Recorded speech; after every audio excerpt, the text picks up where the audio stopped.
तमाम news update के लिए हमारे अरूबा न्यूज़ टीवी चैनल को लाजमी सब्सक्राइब करें। वफाकी वज़ीर ख़ज़ाना इसहाक डार ने लाहौर में प्रेस कॉन्फ्रेंस करते और अपने वीडियो बयान में बताया कि हुकूमत ने आइंदा 15 रोज़ के लिए पेट्रोलियम मसनूआत की कीमतों में किसी भी किस्म की कोई तब्दीली ना करने का फैसला किया है। 31 जनवरी तक मौजूदा कीमतें बरकरार रहेंगी। 31 जनवरी तक पेट्रोल की कीमत 214 रुपये 80 पैसे, हाई स्पीड डीजल 227.80 रुपये, मिट्टी का तेल 172.01 रुपये और लाइट डीजल ऑयल PDO 169 रुपये फी लीटर रहेगा।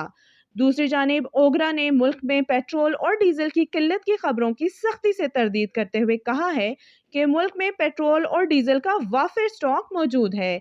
इसके अलावा मजीद 80,000 MT पेट्रोल और 90,000 MT डीजल वाले जहाज लंगर अंदाज हैं।